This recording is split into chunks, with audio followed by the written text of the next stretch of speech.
designed for a single purpose: to kill with maximum efficiency. From flying shrapnel to rapid-fire flying bullets, from irradiation to incineration, to a microscopic drop of a lethal chemical agent. These weapons all have one thing in common. If you're in their crosshairs, there's nowhere to hide. Now, Deadliest Weapons on Modern Marvels.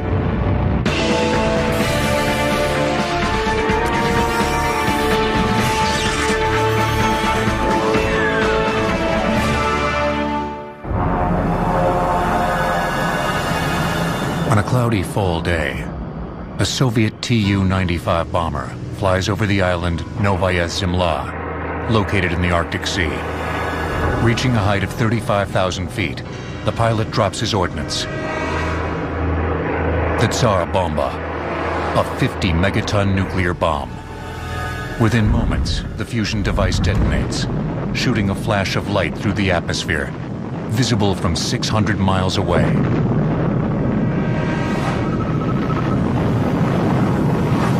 It was, and remains, the largest nuclear detonation in history. It was originally designed to be 100 megatons. It very nearly killed the senior officer who was piloting the aircraft that dropped the test article. Capable of destroying everything within a 15-mile radius and delivering third-degree burns within a 64-mile radius. The Tsar Bomba remains the final word in total annihilation of an enemy target. Today, the Tsar Bomba is but a reminder of the Cold War arms race and the danger of an all-out nuclear war that would have likely caused the destruction of both the US and Soviet Union, if not the world.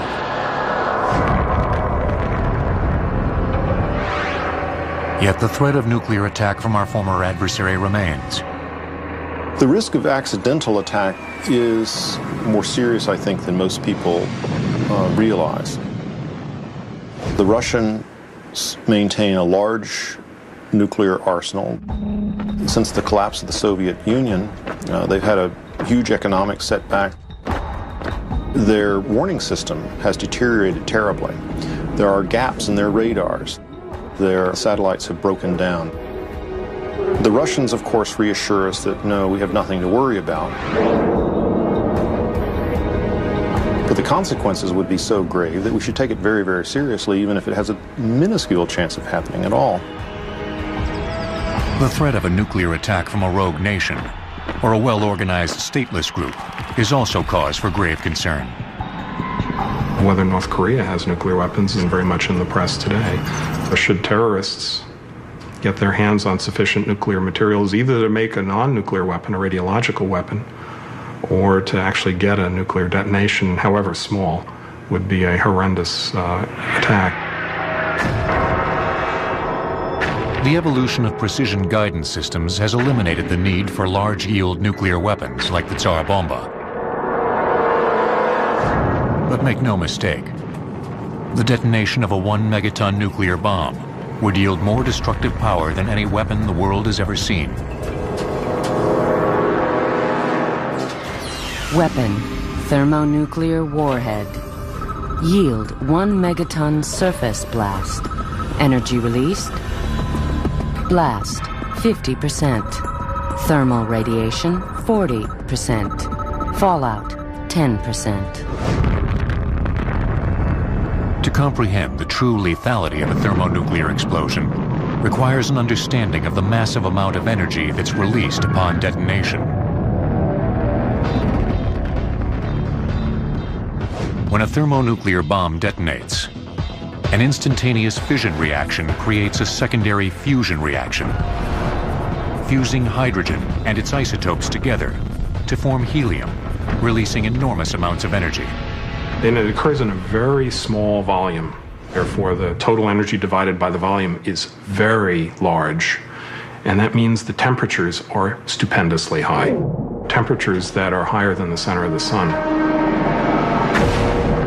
Upon detonation, a thermonuclear bomb emits a stream of X-rays, infrared rays, and gamma rays.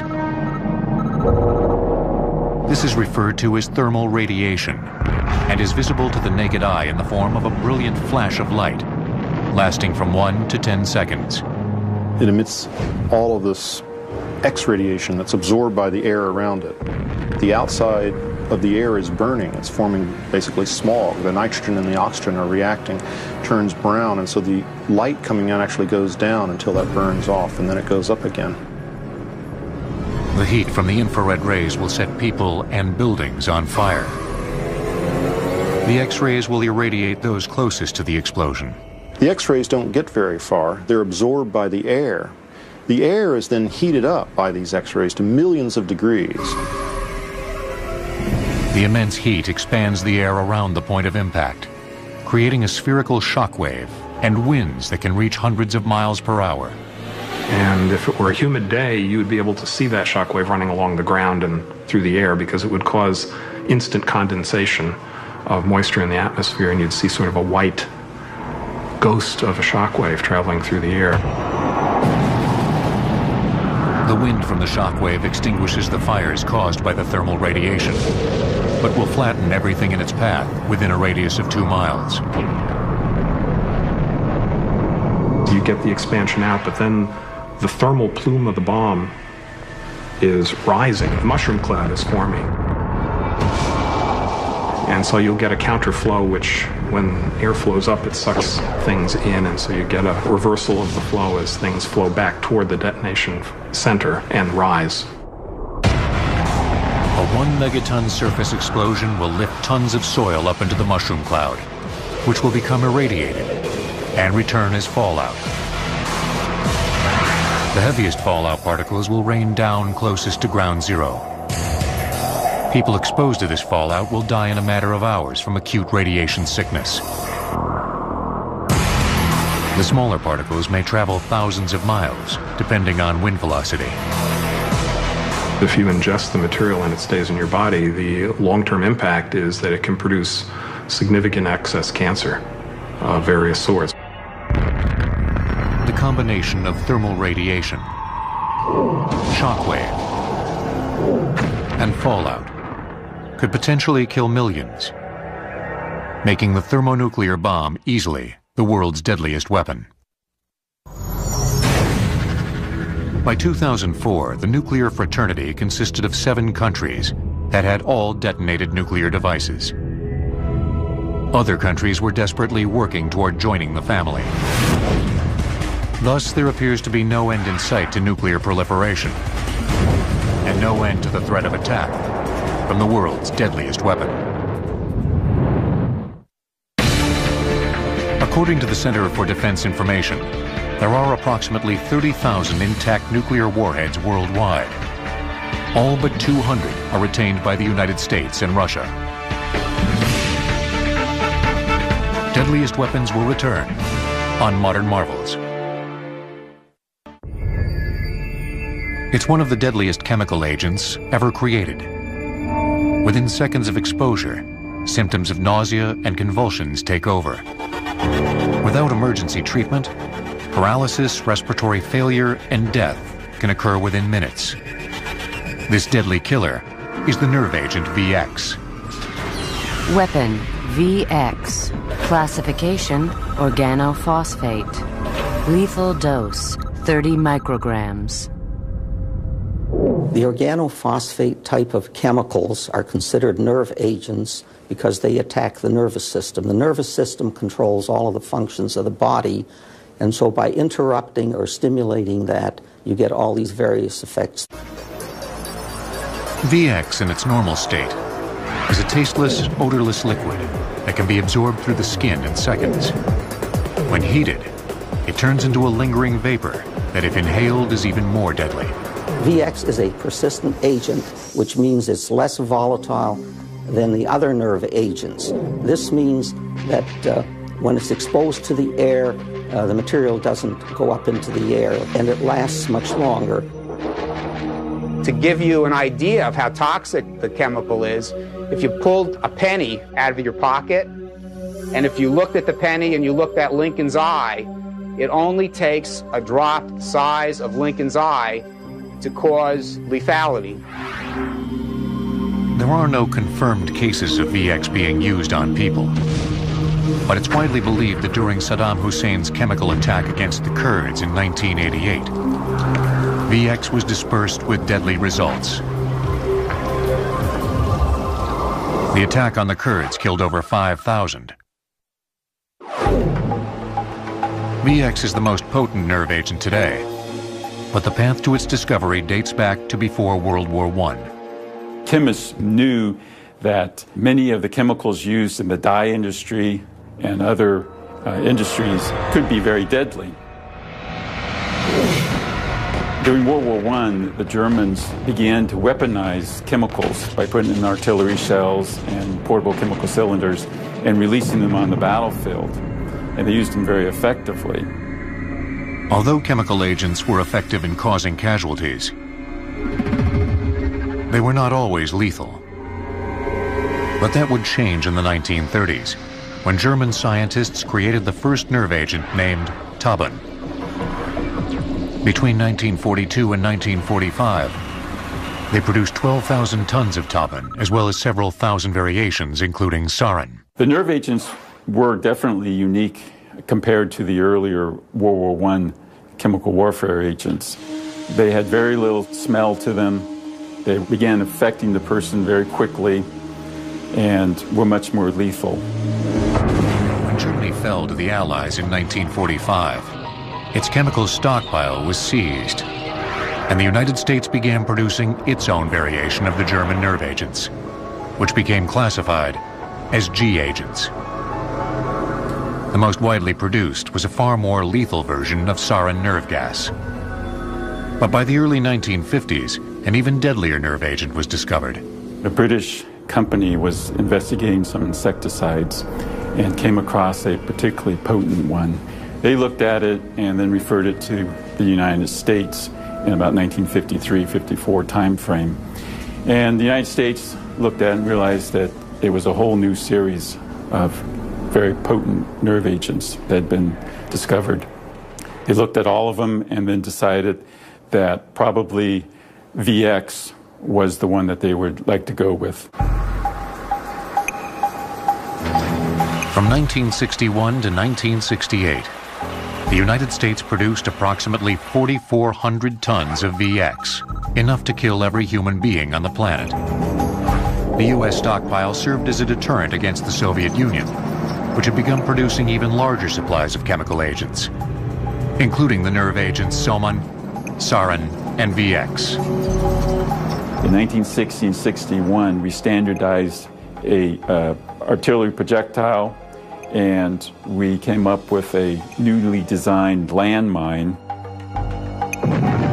and also loaded VX in a rocket warhead. Fortunately, neither country ever used the lethal nerve agent against the other. In 1969, Richard Nixon agreed to ban the U.S. manufacturing of chemical weapons. Production of VX ceased, and the stockpile was placed in storage. Today, only the United States and Russia claim to have stockpiles of VX. Yet some suspect that Iraq may have produced large quantities of the deadly nerve agent. At the onset of Operation Iraqi Freedom, U.S. forces prepared for the worst. We felt that it was very likely that our adversaries would use chemical weapons against us, and we felt that they had VX in their arsenal. VX is often used as a terrain denial weapon, kind of the way you would use landmines. And one of the things we're very concerned about is not having our forces stumble into land that's been contaminated with VX. The main goal at Edgewood Chemical and Biological Center in Maryland is to provide protection and detection for the U.S. troops in Iraq. We have the best protected force in the world, and each warfighter has all the protective equipment that he or she needs, the protective clothing and the protective mask. The masks will totally protect you against inhaling VX, and the chemical protective clothing is specially designed so that the VX can't penetrate it. In January of 2005, the United States ended its hunt for weapons of mass destruction in Iraq. no VX was found. But the threat of VX doesn't end in Iraq. Other countries are suspected to be attempting to produce the deadly agent. And there is enough VX in the US and Russian stockpiles to kill millions. So the threat of attack from one of the world's deadliest weapons remains. The most effective antidote to VX is a mixture of drugs that includes atropine, prolidoxime chloride, and diazepam. Auto-injector kits containing these drugs are given to US soldiers in case of a VX attack. Deadliest Weapons will return on Modern Marvels.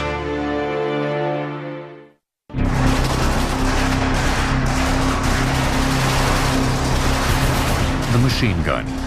It's not just a weapon, it's a cultural icon. For some, it's even a nickname. But in its essence, it's a lethal killing machine. With the ability to fire hundreds of rounds of ammunition in seconds, the machine gun has remained a constant on the battlefield since the Civil War. But of all the wars in which it's been used, it's the Maxim machine gun of World War I that brought the weapon to the apex of its lethality. Weapon: Maxim heavy machine gun. Rate of fire: 500 rounds per minute. Range: 4,000 yards. The first functional rapid-fire weapon was the Gatling gun, invented by physician Richard Jordan Gatling in 1862. But the rapid-fire killing potential of Gatling's weapon was limited by its rather impractical design. The Gatling gun was heavy. It was prone to malfunction with the cranking, the cartridges getting stuck. It wasn't exactly the kind of handy thing that you move across the battlefield at a good clip. And in fact, all the early Gatling guns were horse-drawn, so that certainly limited their mobility. The Gatling gun was largely abandoned by 1883, when another American, Hiram Maxim, invented the first completely automatic weapon. He was a man with a very fertile mind, and in 1881 he went to London. While there, one of his friends reportedly said to him, Hiram, why don't you develop a new way for Europeans to kill each other? They're always at each other's throats. You could make a lot of money. He kind of said, oh, okay, I'll invent some guns. And within a couple of years, I mean, it took that little time, he had invented the machine gun. The automatic firing system of the Maxim machine gun consisted of an action, a reaction, and an action. When a round fired, it produced a recoil force that loaded the next round in place, while simultaneously ejecting the spent cartridge. Maxim licensed his design to the British company Vickers, which quickly produced the Vickers Maxim machine gun. Allowed to keep the rights to his invention, Maxim proceeded to license his weapon to Russia and Germany. Germany immediately saw the potential for a rapid-fire weapon, and by 1908, they were mass-producing the Maxim machine gun under the name Maschinengewehr, or MG-08. Unbeknownst to Maxim, he had sold his rapid-fire killing machine to countries that would soon be enemies in the First World War. This is the Maxim machine gun. This is the German model 1908. And this was the standard machine gun of the German Army in World War I.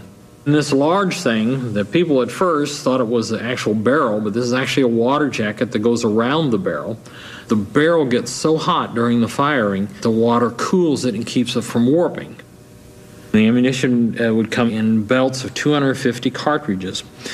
It would be steered into the feed here, and then cock it like this, pull the belt in another time, cock it again.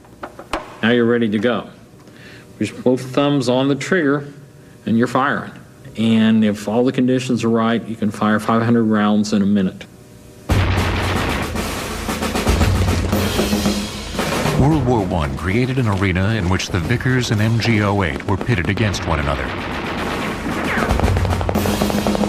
although they were identical in design, the numbers available at the onset of the war were completely lopsided. The most organized and disciplined and clear-thinking force in the European theater were the Germans. And they had seen the importance of the machine gun. They already had 12,500 Maxims, and it took the British forever to get them organized and flowing at the rate that the Germans had organized them and produced them.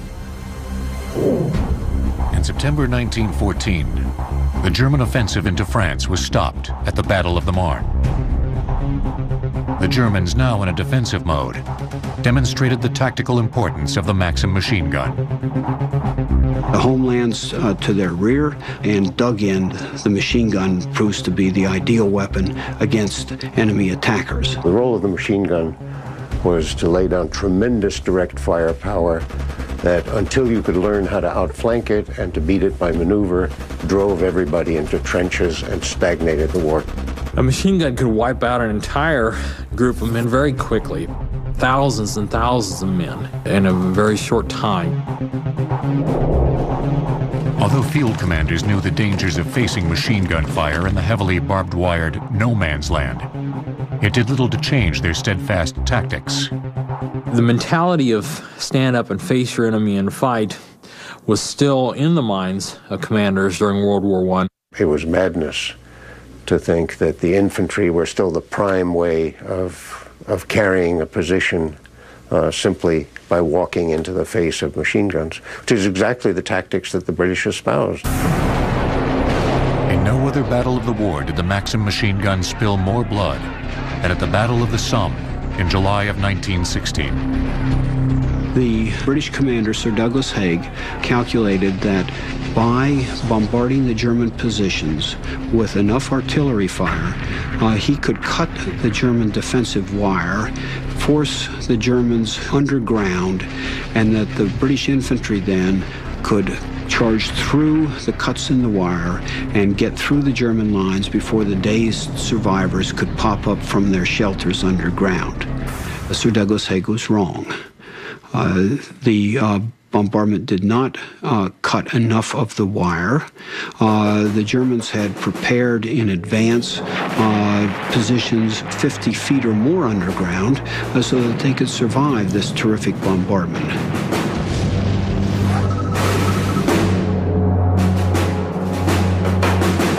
After 8 days of constant shelling, British commander Douglas Haig sent his troops out of their trenches to attack the German front. The cue to the Germans was the break. When the artillery barrage stopped, they'd been in this war for almost 2 years already. They knew what was coming. It was not a hard thing for the Germans to figure out. Armed and ready, German machine gunners mowed down the attacking British infantry, killing thousands in just the first minutes. At day's end, 57,000 British soldiers were either wounded or killed. A dark one-day record in British warfare that still stands today. For the next 4 months, the Battle of the Somme raged.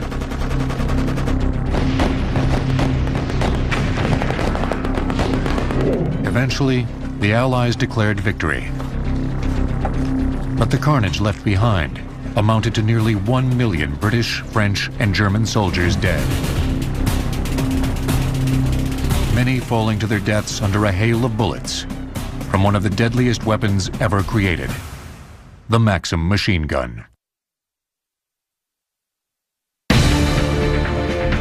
Because Hiram Maxim patented his machine gun in Britain, Germany was forced to pay a fee to the British government for every Maxim machine gun it produced. Deadliest Weapons will return on Modern Marvels, here on the History Channel.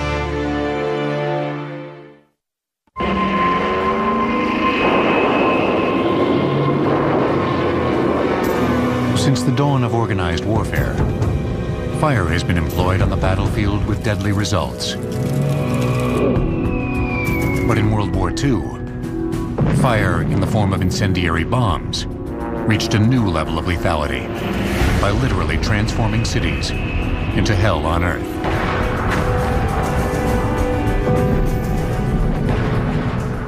General Sherman gave us the aphorism, war is hell. But it wasn't until decades after his death that war reached levels of hell that he could not begin to fathom. In the Second World War, Air Force commanders had a wide range of specialized bombs at their disposal.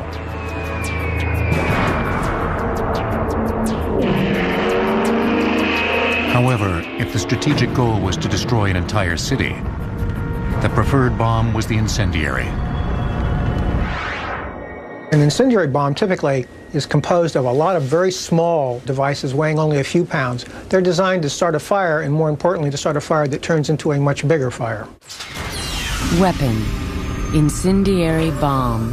Primary incendiary fuels: thermite, magnesium, napalm, and phosphorus.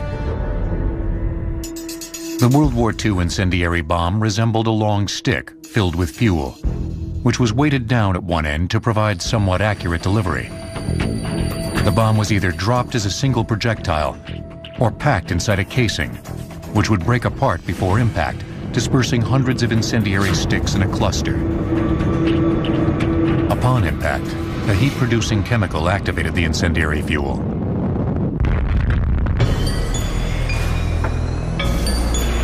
One large bomber could carry over 3,000 4-pound incendiary sticks, capable of starting thousands of fires. Under ideal conditions, these fires would join together and create a firestorm. In the early months of 1945, Nazi Germany was on the verge of collapse. Russian troops coming from the east, coupled with their allies coming from the west, planned to squeeze Germany into submission. However, the Germans have just launched the Ardennes offensive, which shocked the socks off of all the Allied leaders. It was that shock which prompted the change in the bombing campaigns, particularly the one that led to Dresden. Britain had two strategic goals in attacking the city of Dresden, Germany. One was to aid the Russian invasion by disarming the city's communications. The second was to destroy German morale by killing large numbers of civilians. The British shifted fundamentally to a policy of what they called area or morale bombing. As one British writer put it, the campaign of morale bombing was really a cosmetic term for massacre. Winston Churchill's command to use incendiaries against Germany was carried out with great success by Royal Air Force Commander Arthur Bomber Harris. Harris was the true believer. Harris felt that attacking German cities would not just inconvenience the Germans, it would bring them down. On the night of February 13th, 1945, 250 British Lancasters flying at low altitude attacked Dresden with the intent of creating a firestorm. The British really perfected the recipe for incendiary attack. They would first send in a small group of planes as pathfinders to mark the aiming point. Behind those planes came the main force, which were aircraft loaded with high explosive bombs, which were designed to blow the roofs off of buildings and otherwise shatter the structure to make them kindling for the large bundles of incendiaries that followed. And this worked to perfection in creating large fires. During the first raid, which lasted 15 minutes, over 300 tons of thermite incendiaries were dropped on Dresden. Minutes after the bombardment stopped, thousands of fires came together to form a massive firestorm.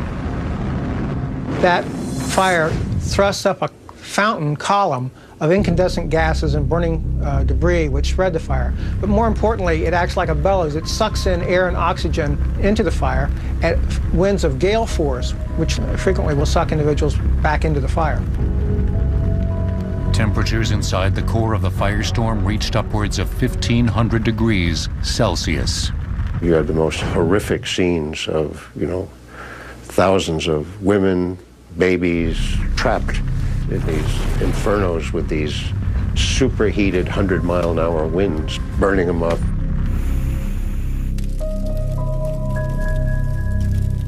"10 square miles of Dresden were completely destroyed. The number of people killed is unknown, but estimates range from 25,000 to 40,000.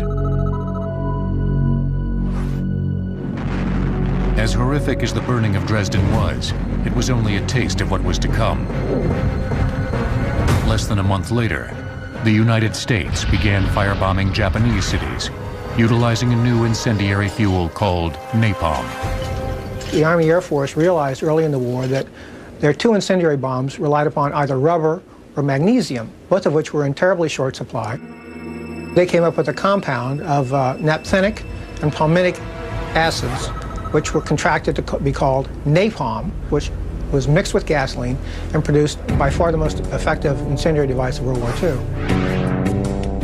Napalm burns with extreme intensity, and its stringy and sticky consistency allows it to spread more effectively than other incendiaries.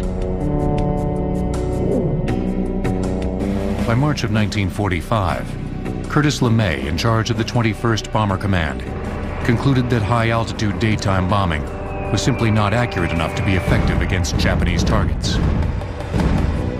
Curtis LeMay directed his crewmen to fly not in the daytime, but at night. Much of Japanese industry was cottage industry scattered out in the cities, and so LeMay aimed at the cities themselves. Burn the cities down, and you would destroy Japanese war industry, and at the same time, you might so horrify the Japanese leadership that it would give up. On March 9th, 330 B-29 bombers took off from the Mariana Islands, headed for Tokyo, Japan. After 2 hours of the bombardment, the wooden city of Tokyo was engulfed in a firestorm. These fires were so hot that they would literally ignite the clothing of individuals as they were fleeing. What was particularly horrifying was a lot of the women wore what they called air raid turbans around their heads, and the heat would ignite those turbans like igniting the wick on a candle to start consuming them with flame. The aftermath of the incendiary bombings on the evenings of March 9th and 10th led to an estimated 100,000 Japanese killed. The night raid against Tokyo was the most devastating single raid ever carried out by aircraft in any war, to include the nuclear bombings of Hiroshima and Nagasaki. Once the success of that campaign became clear, the Army Air Force then simply got out a list of the 180 largest Japanese cities and began firebombing every single city on that list to produce an end to the war. At the end of the firebombing campaign, 64 Japanese cities and nearly 200 square miles were burned to the ground. The final death toll was estimated at 200,000.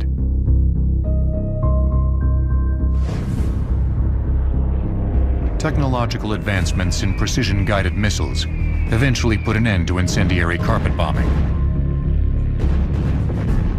But the legacy of the Allied firebombing campaigns against Germany and Japan, and the tremendous loss of life associated with them, firmly established the incendiary bomb as one of the deadliest weapons ever used in battle.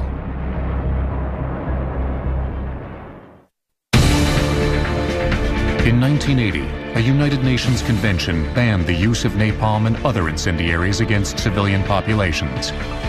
The United States refused to ratify the treaty and continues to use incendiaries. Deadliest weapons will return on Modern Marvels.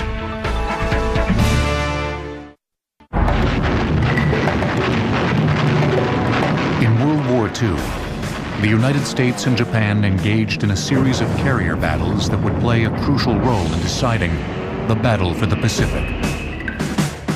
With the outcome in doubt, the U.S. Navy unleashed a secret weapon called the VT Fuse, which devastated Japanese aircraft with unmatched lethality.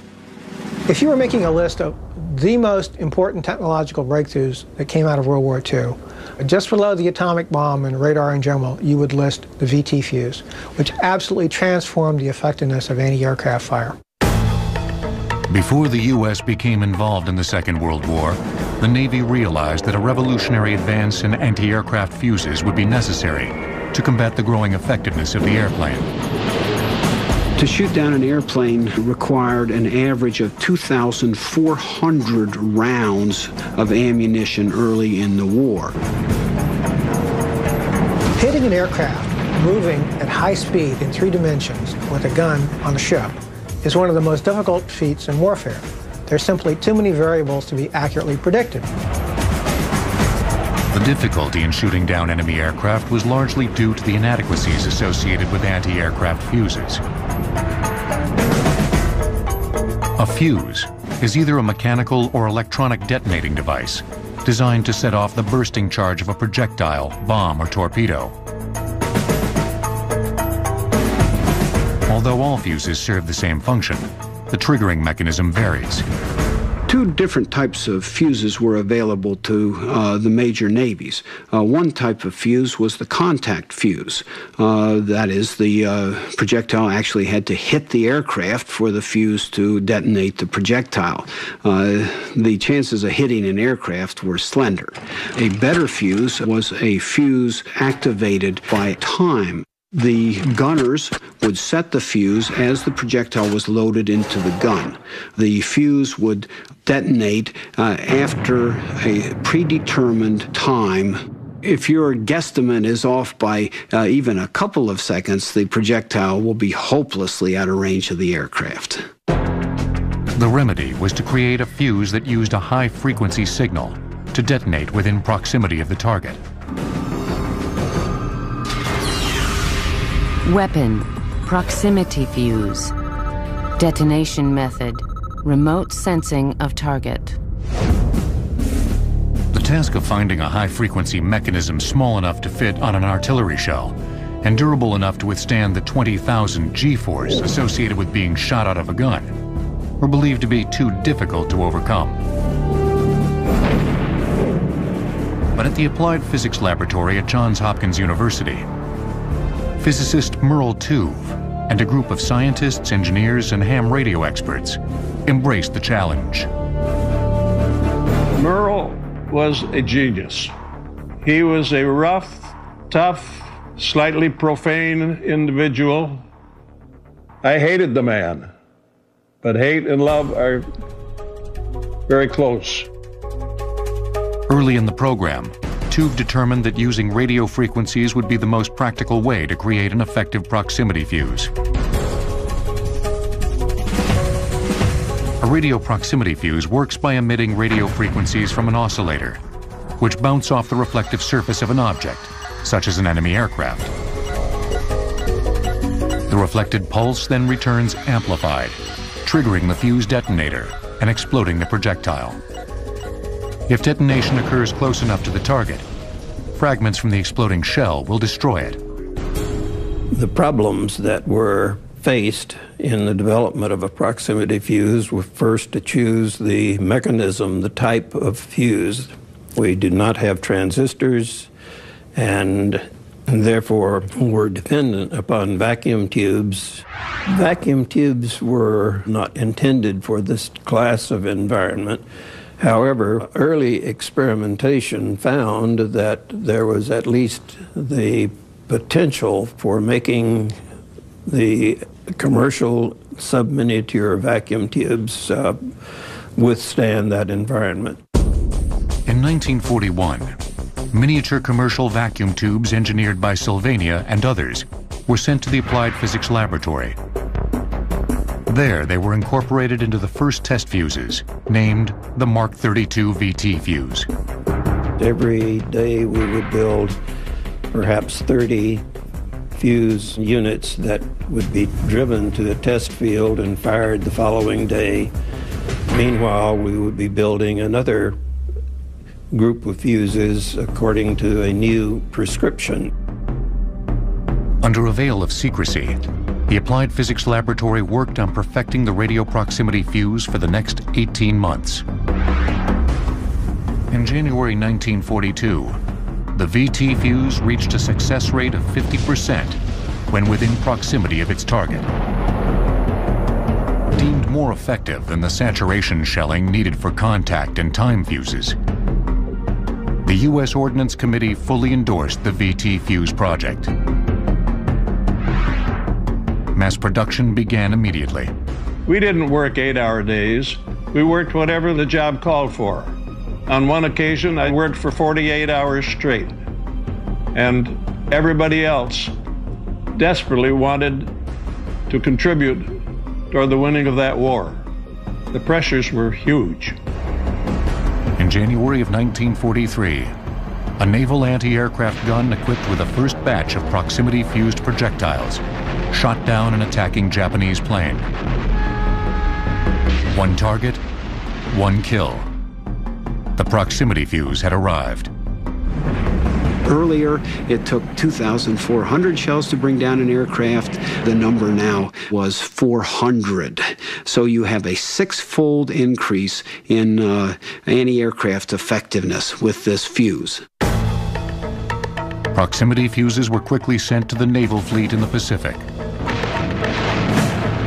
In the battle for the Philippine Sea, the fuse decimated Japanese aircraft. Every one of the American ships was loaded with radio proximity fuses. They shot down Japanese planes by the hundreds. 395 planes were lost by the Japanese, which was 92% of the planes they brought to the event. The battle was the culminating battle of the Pacific. But concerns about America's secret weapon falling into enemy hands led the Navy to disallow its use over land until December of 1944. At the Battle of the Bulge, VT-fused artillery shells laid waste to the Germans. The first time it was used, it stopped a German push about 50 miles into the Bulge, and about 400 Germans were killed. Projectiles would come in and they would burst at a relatively uniform height in synchronization, and you would have this immense barrage of exploding shells just above the ground, spraying the hail of shrapnel that was deadly. The lethal impact of America's secret weapon was perhaps summed up best by a letter from General George S. Patton, who wrote, "The new shell with the funny fuse is devastating. I think that when all armies get this shell, we will have to devise some new method of warfare." Patton's formal testimony officially solidified the VT fuse as one of World War II's deadliest weapons.